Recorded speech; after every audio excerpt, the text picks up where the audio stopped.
नमस्कार दोस्तों, मेरा नाम है तनुज कुमार और आप देख रहे हैं ब्रह्माद। आज हम इस एपिसोड में प्रदीप मिश्रा के उस बयान के ऊपर बात करेंगे जिसके चलते उन्हें वृंदावन में जाके नाक रगड़ के माफ़ी मांगनी पड़ गई। जी हाँ, तो सबसे पहले आप ये जान लीजिए कि ऐसी कोई पहली बार नहीं हुआ है कि राधा रानी पे टिप्पणियाँ हुई हैं, बहुत सालों से होती आई हैं। तो चलिए शुरू करते हैं। तो सबसे पहले आप ये जान लीजिए कि राधा रानी पे किस तरह की सबसे ज़्यादा टिप्पणियाँ हुई हैं।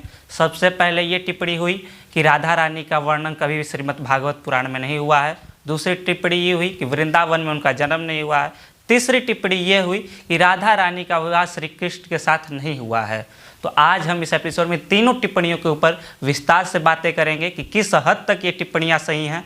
चलिए तो शुरू करते हैं। तो सबसे पहले हम इस ऊपर बात कर लेते हैं। कहा जाता है कि राधा जी का वर्णन श्रीमद् भागवत महापुराण में नहीं है। तो मैं आपको बता दूं कि राधा जी का वर्णन तो है, बस उसमें राधा नाम का प्रयोग नहीं किया गया है, उसमें राधिका नाम का प्रयोग किया गया है। इसको जानने के लिए आपको श्रीमद् भागवत महापुराण के 10वें स्कंद के 30वें अध्याय के 28 श्लोकों को पढ़ना पड़ेगा, जिसमें कहा गया है कि अनारेधित्व न्यूनम भगवान श्रीहरीश्वर एन विहाय गोविंद प्रत्यो यमन दृढ़। इसमें कहा गया है कि जिसके द्वारा श्री हरीश भगवान श्री कृष्ण की आराधना की गई है, अवश्य ही वो सर्वशक्तिमान भगवान श्री कृष्ण की वह आराधिका होगी।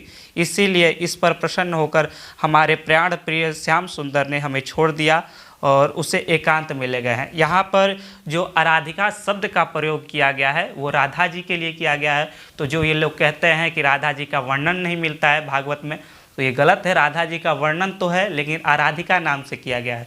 आप लोग स्वयं बताइए कि क्या हम लोगों का स्कूल में अलग नाम नहीं होता है, घर पे अलग नाम नहीं होता है? तो इसका मतलब ये तो नहीं कि जो आपका स्कूल का नाम है वो गलत नाम है, चाहे एक जो आपका घर का नाम है वो गलत नाम है। तो इस गलतफहमी से आप बाहर निकलिए। तो अब हम दूसरे आरोपों के ऊपर बात करते हैं। तो प्रदीप मिश्रा ने दूसरा आरोप ये लगाया कि राधा जी का जन्म बरसाने में नहीं हुआ, वो अपने पिता के साथ समय समय पर बरसाने आती थी। तो मैं आपको बता दूं कि राधा जी का जन्म बरसाने में तो नहीं हुआ था, रावलपिंडी में हुआ था, लेकिन वो आके बरसाने में रही हैं। वो साल में नहीं आती थी, वो बरसाने में ही आके बाद में रही। और ये बात मैंने नहीं कहा, ये बात श्री कृष्ण जन्म सेवा संस्थान मथुरा ने कहा।